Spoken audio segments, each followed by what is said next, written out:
know that I have always said that this would be my congregation if my pastor would let me go, which she probably will not. She said we would have to throw her under the bus because she would not want me to leave. I do know that I am the worship commissioner there. I do all the scheduling and the planning, and I do a lot in our Libertyville congregation, but it's always good to be in another congregation of one that I love so much. And again, thank you so much for the warm welcome. This morning, I want to start out by throwing out some words, and I want to see if you can tell me who it is that I am talking about. Now, the first two, I know that you're going to say, oh, it's Jesus, but it's not. If I said shepherd, king, warrior, broken, anointed, liar, murderer, peacemaker, adulterer, worshiper, deceptive, devoted, chosen, servant, moral failure, mighty. Can anybody tell me who it is I'm talking about today? David. I know if I would have said this in the beginning, a man after God's own heart, you all would have known, I'm sure. When we think of David, these are the words that we think. We know that he was a shepherd. We know that he was a poet. He wrote the Psalms, the book of Psalms. He was a giant killer. He was a king, and he was the ancestor of Jesus. You know, when you read the story of David's life, it's remarkable. You say to yourself, wow, I can't believe that God showed up in that way. Or I can't believe that David did this, or David thought that, or the things that were going on at that time. And it reads like this massive, epic adventure. And today we're going to take a look at what's probably the most well-known part of David's life. And if anybody who knows David at all, this is probably what they know about him. It's the story where David becomes famous. It's the story where he meets Goliath. It's probably one that you have heard and you have known since you were a small child. But I'm going to challenge you this morning that there are aspects of it that can be pretty new to you. And God may actually want to do a work in your life right here, right now, today, in this church. Not just in David's life, but right here, right now. This morning I will be in 1 Samuel chapter 17. And it helps us to understand David as a boy. Now, Samuel the prophet, he comes out and he anoints this little boy named David, of whom nobody could have imagined him being king, not even his own family. And probably a handful of years go by and life goes on for David, and he's hung out with God and his sheep and all that kind of stuff, and he had a pretty normal growing up. But then an event happened. Something happened that changed the course of Israel's national history. It was a crisis, and frankly, it was about as big a crisis as you can get. The worst fear of every Israelite came true. Their nation was invaded, and in fact, it was invaded by the people that they probably feared the most. There was a group of people that were called the Philistines. Now, there was this one moment in history where these thousands upon thousands of ships, they showed up, and tens of thousands of soldiers got off of them. And they just started fighting everybody. They attacked Egypt. They attacked the Hittite Empire. They attacked every single group of people around them. And they established a place for themselves. Now, they were incredibly warlike. They were cruel. They were vicious. And when they invaded your country, it wasn't to make it a vassal state. It was to make you their slaves. They would take whatever you owned or whatever you had. So this was a fearful thing for the Israelites. And this army of professional soldiers, tens of thousands strong, they pour across the border of Israel. Now, King Saul, who was king at the time, he gets together every farmer, every shepherd, every tradesman that he can get, and he gets together all of the weapons that they can find, and they form their own army. And this army was probably equal size to the one that had come across within the ships. And they go out to meet them. And each of them, they try to maneuver a little bit because they want to stay out of the way of all of the people. So eventually they come to this stalemate in this place called the Valley of Elah. And on the northern banks, the Philistines, they dig in.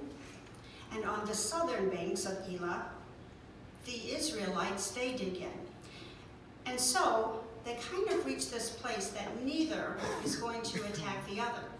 Because if you both held high ground, they know that in ancient wartime, that if you did hold high ground, that if the army, they ran up to get you, this was a perfect opportunity for them to be hurling rocks and stones and arrows at them before they even made it. So both armies, they realize this, and both armies, they're holding high ground. And on the other side of the valley, neither of them wants to enter the valley to attack the other. And it was just about this moment that the Philistine king, he comes up with this flash of brilliance. And he gets this idea and he says, what would it take to provoke the Israelites and to get them to come and run out of their fortified positions? And he comes up with this idea and he sends out his champion, whose name is Goliath. Now, Goliath is not a normal person, and this is what the Bible tells us. So you get this certain sense of how not normal he is. I wanted to create a little bit of a vision here for you. This was created by my nephew's fiance, Julia. And does anybody have an idea or know exactly? And I did ask some of you, or you asked me ahead of time, so some of you do know the answers. But does anybody know how tall Goliath really was? 3 cubits or something? That tall. He was that tall. He was 9 feet, 9 inches tall. It takes 125 pounds of armor just to cover his chest. And he is so strong that he throws a spear with a 15-pound tip. Now that's like throwing a shot put, having a shot put on the end of his stick and hurling it. Now Goliath, he's been a warrior his entire life. He's been in many wars and many battles, and throughout his life, he's been victorious. And that is why he became a great champion. Now, if you remember way back in your history, when the Israelites, they were going to enter into the promised land with Joshua and Caleb and the 12 spies, when they go in and they look around and they say, oh my goodness, this place is filled with giants. And they look like grasshoppers next to them. So this is who this is. Now imagine fighting him. Imagine a hand-to-hand combat going up against the guy that you know that's about this big. I don't know how well you would fare, but I know that I would be done pretty quickly. And this is what it says, that Goliath would come out twice a day and he'd mock them and shame Israel's God. And in fact, this is what it says in verse 8. Goliath, when he came down, would stand and shout to the ranks of Israel, why don't you come down and line up for battle? Am I not a Philistine, and are you not the servants of Saul? Choose a man and have him come down to me, and if he is able to fight and kill me, we will become your subjects. But if I overcome him and kill him, you will become ours. Then the Philistine said, this day I defy the armies of Israel. Give me a man, and let us fight each other. And upon hearing the Philistines' words, Saul and all the Israelites, they were dismayed and they were terrified. Now this makes sense, doesn't it? This guy comes down basically twice a day and he says, listen, why do we all have to die? Pick somebody, pick anybody, I don't really care. Pick from your ranks and come on out, and he and I will fight it out. And if I win, you are my slaves, and if you win, we will be yours. What do you think?" Now, there was obviously no takers. But here's what happened. As the Israelites looked around at this huge man, their hearts melted in them, including Saul. They became terrified, and their resolve faded. And they started wondering, "Why am I here? This is crazy. What's going to happen to us? How are we ever going to overcome these people?" And it's just about that time that David arrives, and he's about 16 years old. And he had been attending his dad's sheep, and he had 3 of his brothers who were serving in Saul's army. And he comes to bring them food and to tell the people how his brothers are doing, to go back home and tell them how his brothers are doing. Now, we don't know how tall David is. It doesn't say in Scripture. But if David looked like John, he would be... John, come on up for a second, please.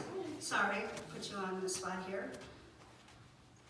You want to stand next to Goliath. Now, John, I asked him before the service how tall he was, and he said he's 6 foot. Now, if John were David, you get a sense of proportion of what it would be. And even Goliath's legs are kind of curled under, so he'd be a little bit taller. And so the idea here is that you would imagine that somebody that looks like John/David would be terrified of Goliath. But he wasn't. He wasn't. Thank you, John. David had a radically different reaction. In fact, when Goliath comes out, he kind of walks down and is with the rest of his army. And David's watching Goliath come out. And he's watching them insult God and insult them. The Israelites had been saying, "Do you see how this man comes out day after day? And he's insulting us and taunting God." And David's wondering, like, if somebody just walks down there and takes him out, do they get anything? And this is the answer that David gets. It's in verse 25. "The king will give great wealth to the man who kills him. He will also give him his daughter in marriage and will exempt his family in paying taxes." So David, he hears all that, and he sends a message to Saul. And he says, "Hey, I'm your man." And so Saul hears that there's somebody that wants to go fight him. And so he wants to meet him. And so he brings David into his tent. And in walks David, and Saul looks at him, and he's like, "Oh, you've got to be kidding me. You're just a kid. You're just a boy. You're like 16. You're not even a full-grown man." He's like, "You don't have any weapons. You've never been in battle. What are you even thinking? The guy's going to kill you. He's going to destroy you. Like, get out of here, kid." And this is what David says to Saul. And this is found in verse 34. But David says to Saul, "Your servant," now he's talking about himself, "has been keeping his father's sheep. And when a lion and a bear come along, and he carried off the sheep from the flock, I went after it, and I struck it and rescued it from its mouth. When it turned on me, I seized it by its hair, and I killed it. Your servant has killed both the lion and the bear. This uncircumcised Philistine will be like one of them, because he has defied the armies of the living God. The Lord who has rescued me from the paw of the lion and the paw of the bear will rescue me from this Philistine." And Saul said to David, "Go, and the Lord be with you." That's pretty incredible, isn't it? Now, just in case you missed it, here is David's resume. He says, "King, I get it. I don't look like anything. I totally understand that. And if I were in your shoes, I probably would think that I look like giant food as well. But let me tell you a little bit about the things that you don't know. Let me tell you I hang out with sheep a lot. And sometimes lions and bears, they come along. And they'll take one of my sheep. And then I'll go after them. And I'll actually run them down. And I'll grab them by their furry little neck. And I beat them to death with my fist. Now, I don't know about you, but this would catch my attention. And it catches Saul's attention, but not for the reason that you would imagine.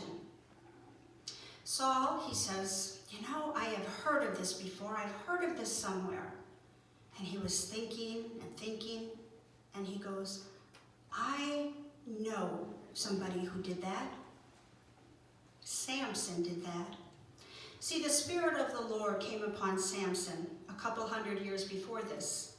And he went out and he grabbed a male lion and he broke its neck through the power and the strength of the Lord.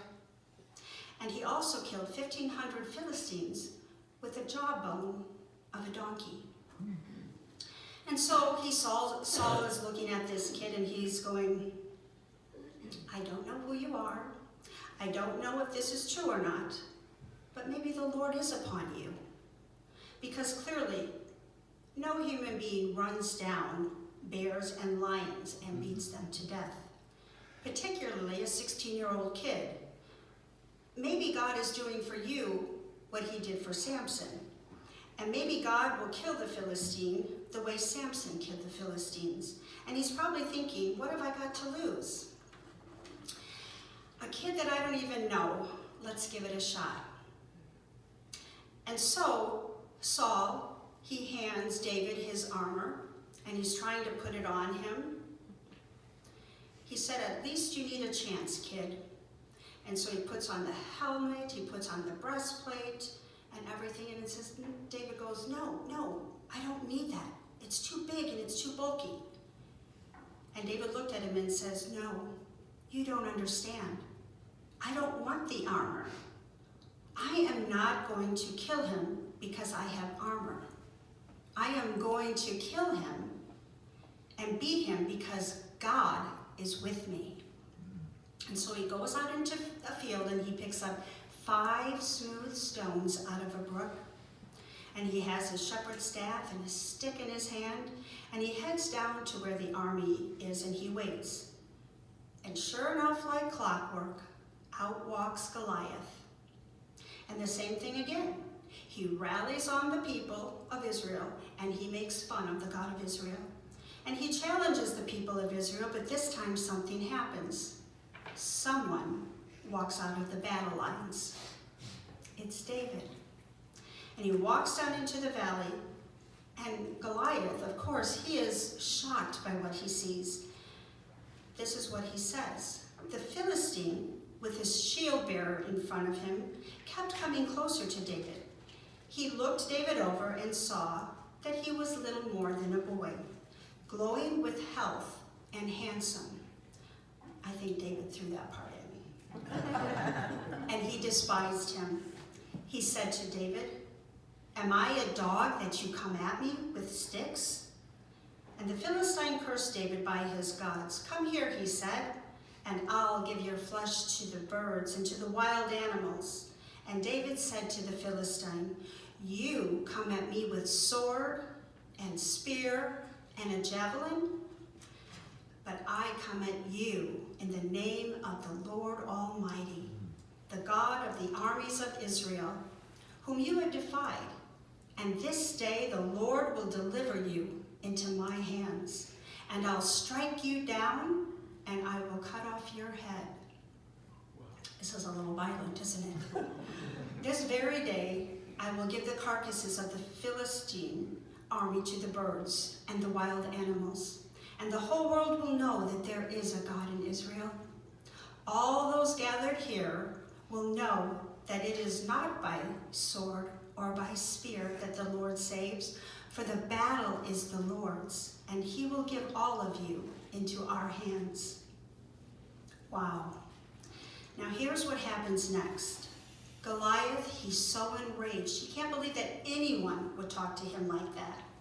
So he starts to move closer to David, And David, he grabs a stone and he puts it in his sling and he's running.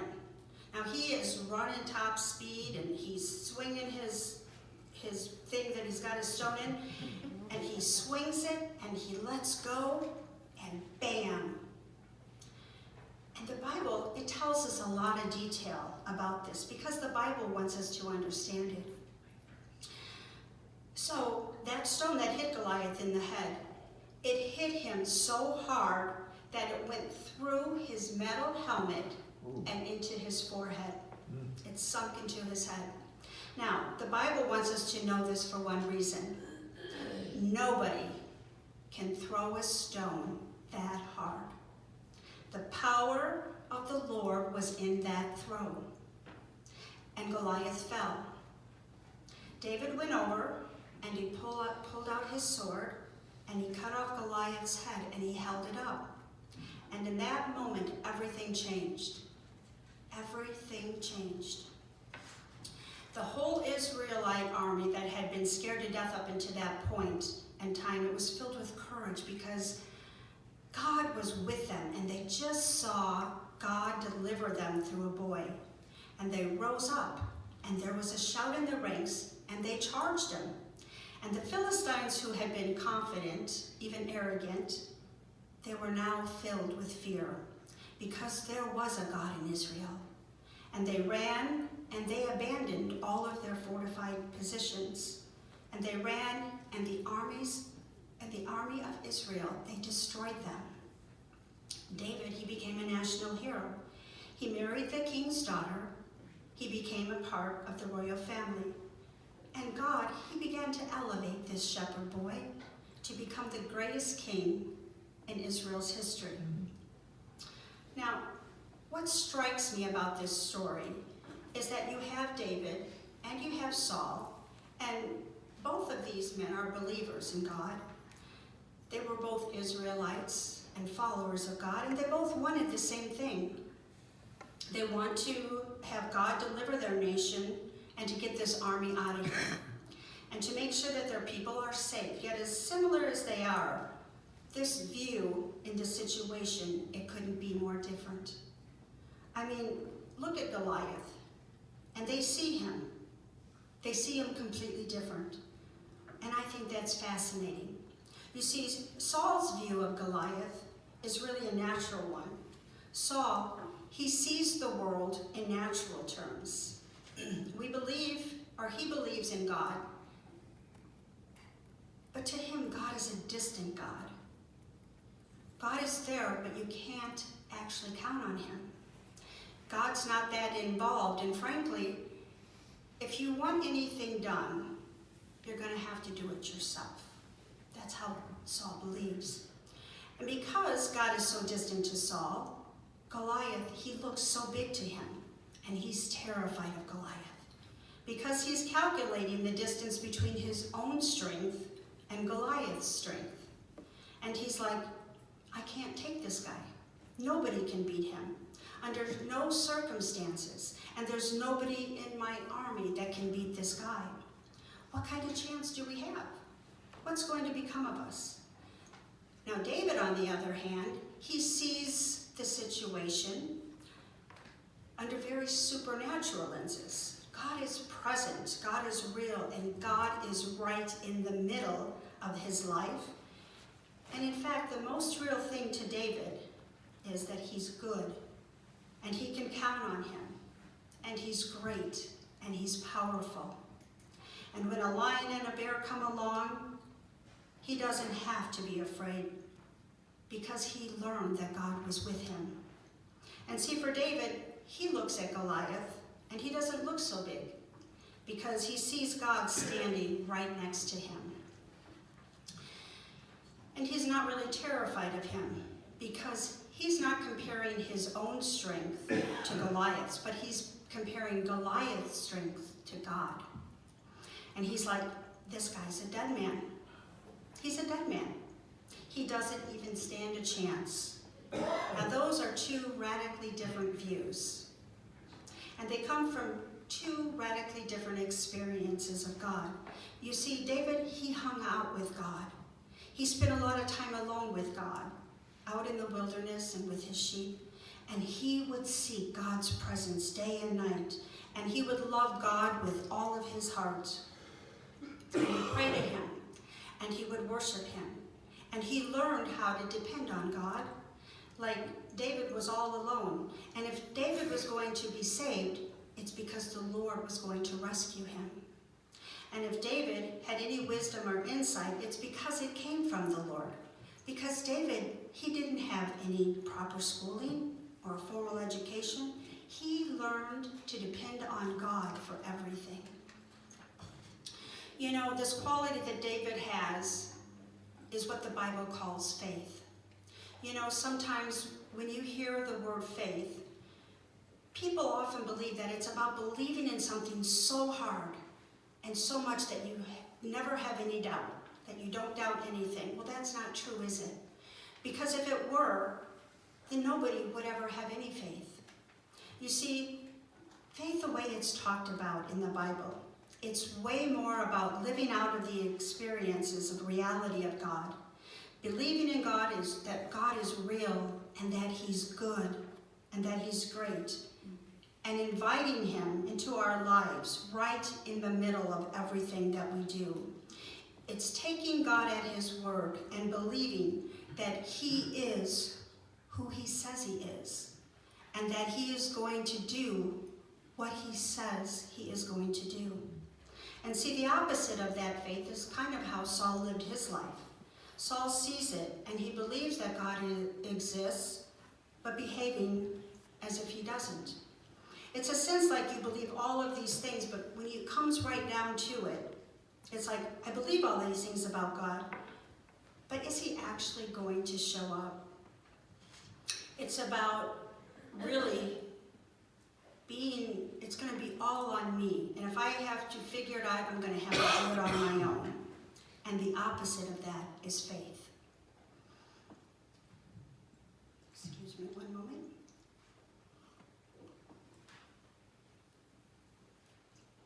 You know, about 25 years ago, my husband experienced a physical illness, and after he would eat, all of his food would come back up. And it got to the point where Mitch couldn't keep anything down. He started losing weight, and I became quite concerned. And I said to him, you know, we really need to go see a doctor. And his primary doctor, he referred us to a specialist. And he was at Sherman Hospital.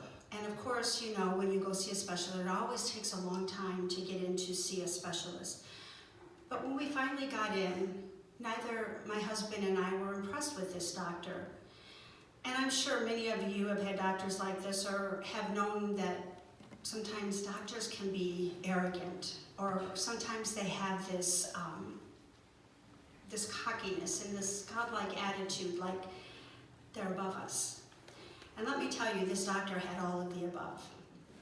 We did our homework on him, and we found out that he ended up being the best doctor in his field.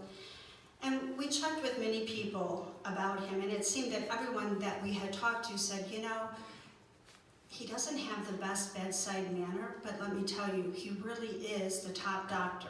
He knows what he's doing. He's the best doctor in the United States.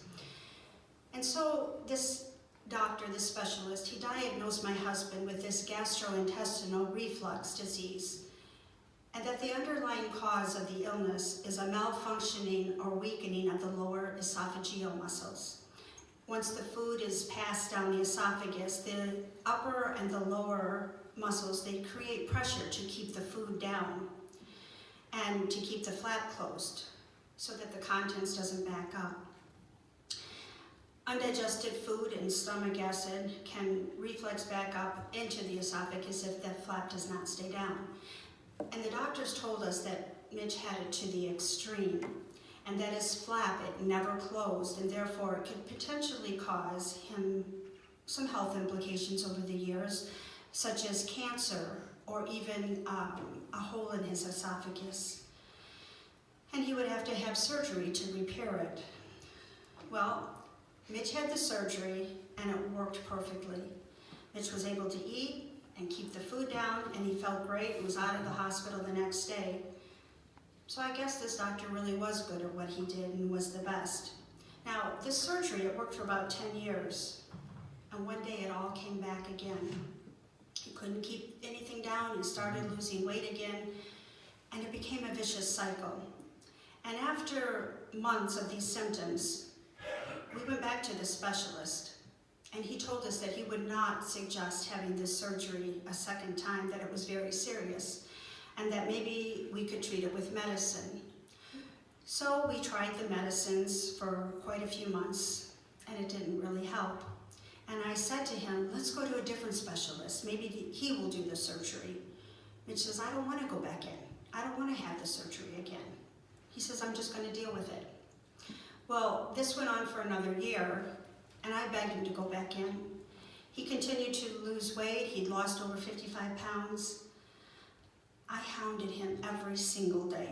I said, you can't live the rest of your life like this. I said, please, please, let's go to another specialist. I'm so worried about you, and you're going to get that esophagus cancer. I know it. Let's just go see what the doctor has to say, and maybe it's an easy fix this time.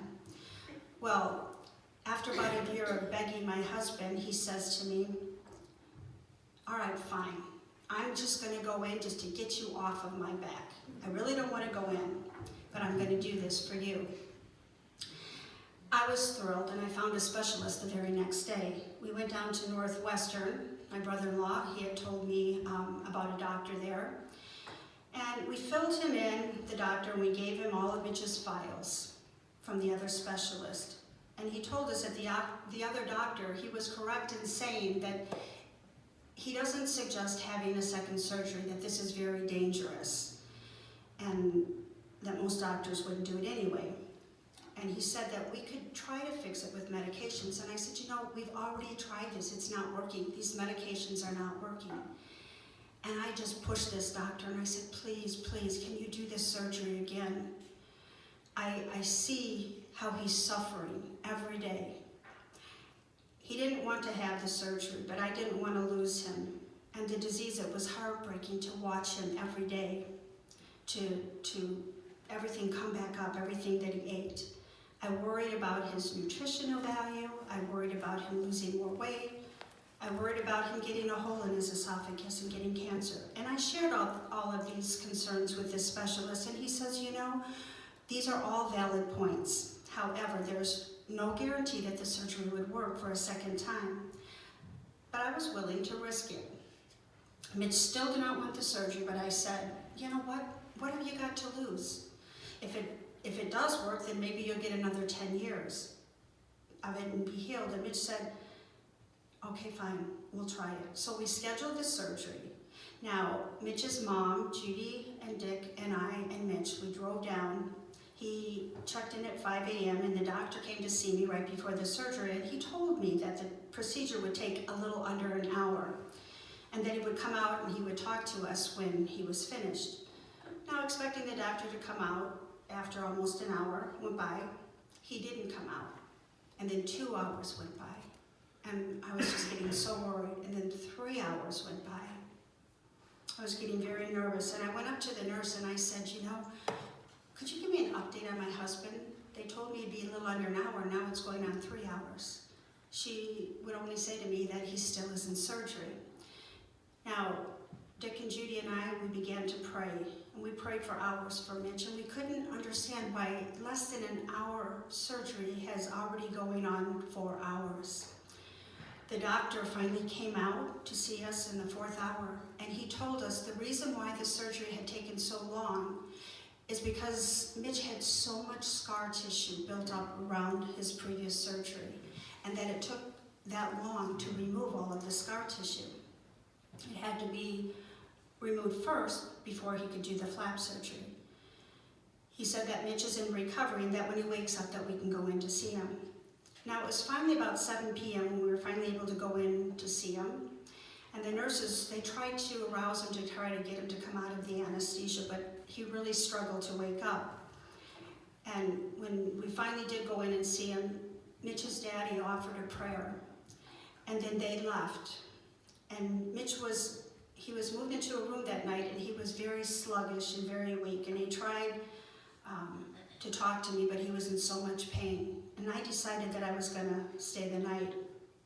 And his nurse said to me that he would be more awake tomorrow and that he would feel much better. So I spent the night with him in the hospital, and I kept a watch on him most of the night. And the next morning came, and Mitch was in really bad shape. He said he felt so weak and he was so dizzy. He said the pain was awful, and he looked at me and he said, "What did you do to me?" Well, look at what you made me go through. Well, I felt so bad and I felt so guilty. And the nurse came in and said, "Mitch, we need to get you up. We need to get you walking."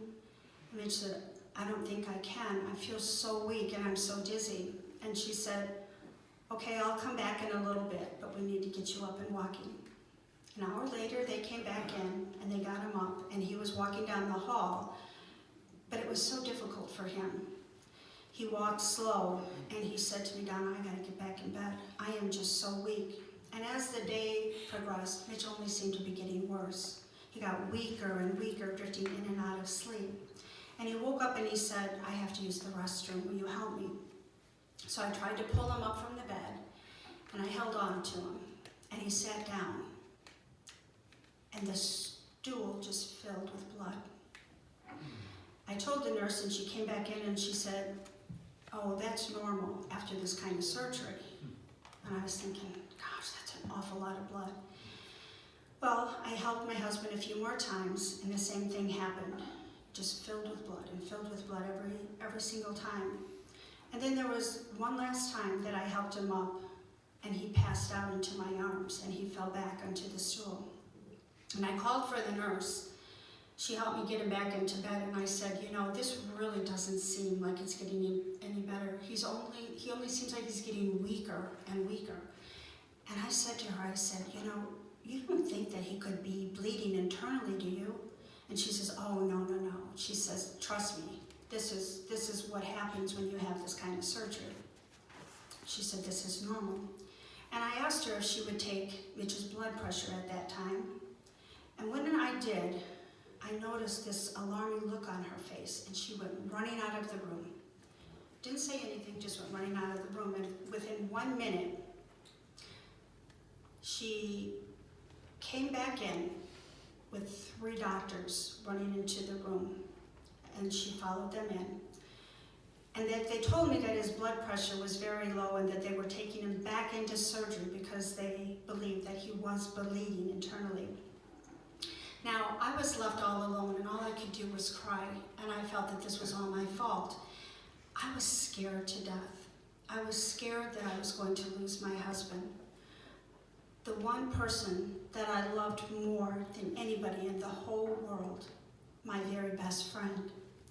I was scared to death of what my life was going to be without him.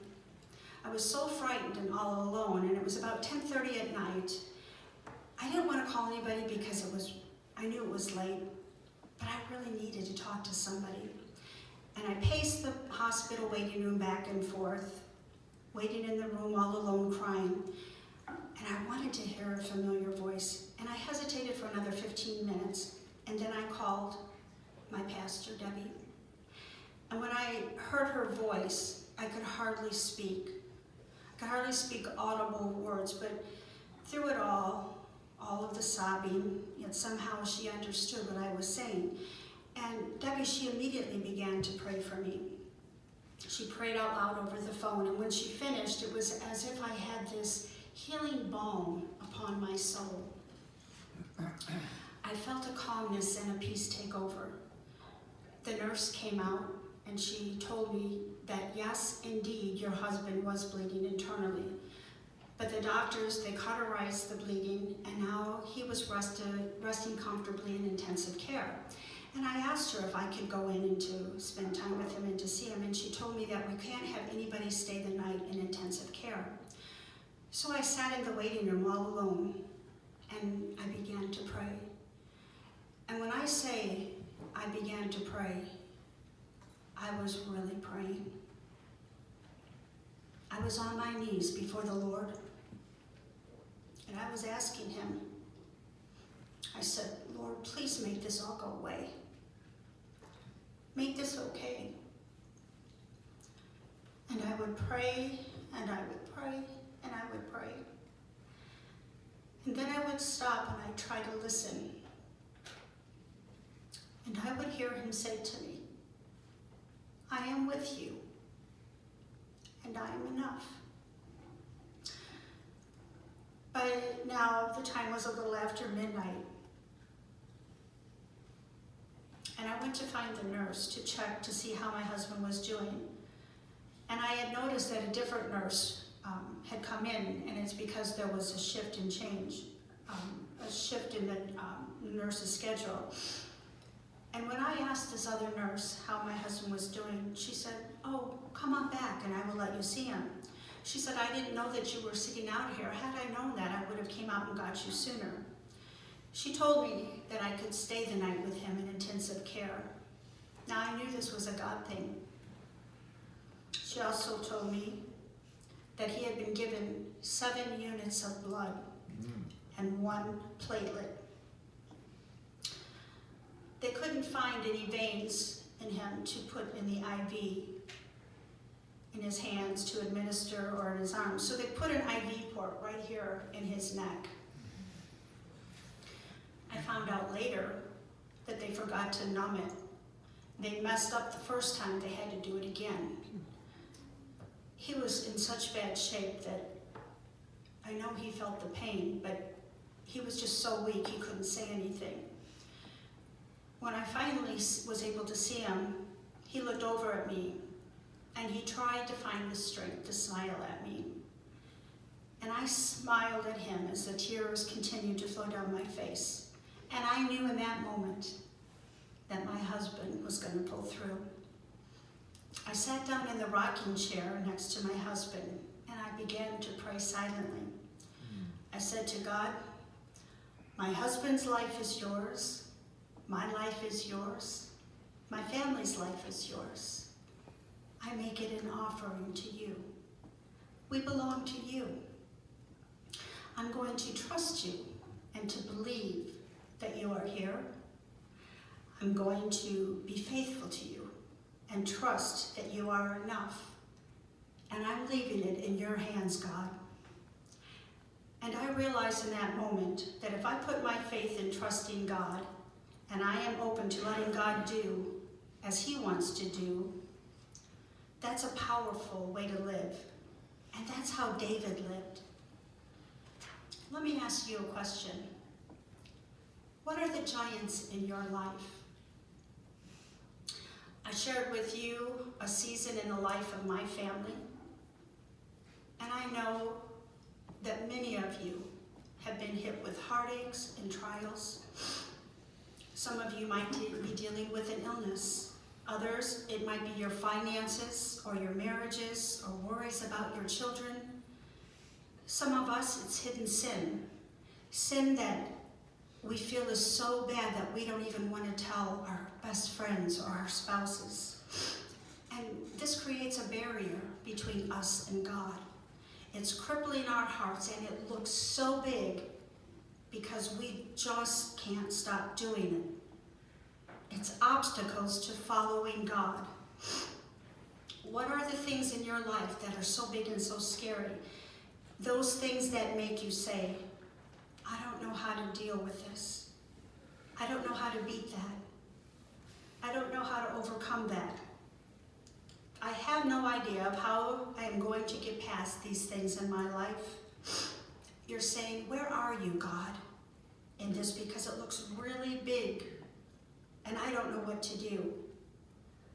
What is it in your life right now that's so big that trusting God seems so far off? Here's the remarkable thing, and I find this so fascinating. All God needed to defeat a giant and to deliver a nation was a rock and a kid. That's pretty amazing, isn't it? He didn't have to go out and find some brilliant general who could outsmart the Philistines. He didn't have to go out and get another king who could inspire boys and to rally them to have courage to rise up. He didn't have to go out and find a bigger guy than Goliath was. Here's the reality. He wasn't looking for anybody great. He was looking for somebody who could be faithful. You see, God, he is never looking for great people to make faithful. He's looking for faithful people to make great. And when he finds them, he pours himself into them. And if we're open and we embrace that, we will experience God like David did. And here's the most amazing and beautiful thing. That very same spirit that was on David is in you. God's presence is powerfully present in you. David learned how to live out of that. And if God can do all of those things with a rock and a kid, what can he do with you? I think the invitation that God wants to give all of us this morning, to trust him, to believe in him, that he is who he says he is, and that he is going to do what he says he is going to do. And it's in that moment when we become the people of the Almighty. And that's my prayer for me and for all of you. If God is moving right now in your heart and you're feeling him move, I want to fan that into flames. If you're feeling that the Lord is moving you, you have to have faith, and it's moving you right now to begin to see these giants differently. I want to pray for you right now to help us see like David saw and to live like David lived. Would you bow with me in prayer? Oh God, we thank you so much for loving us and being there for us. And God, right now, each of us, we have things in our life that seem so big and so scary. And God, sometimes you seem so far away, and we wonder, can we count on you? Are you actually going to be there? Are you actually going to show up, God? And God, we are actually scared to have courage. We're scared to step out. We're scared to do what you tell us and ask us to do. And Father, I ask that you would help us make space in our lives to experience you. God, I ask you to bring the lion and the bear so we would know that we are not alone, and when bad things happen, that you don't abandon us. Help us to know that as real as giants are, that you are even more real. And compared to you, they are very small. Lord, we hold the needs of this congregation before you. The illnesses, the marriages, the sin, the fears, depression. And Lord, we ask that you move mightily within us. And like David, help us to be a people like David, a man after God's own heart. And we pray all of this, Father, in the name of thy Son, Jesus Christ, our Lord, our Savior, and our King. Amen.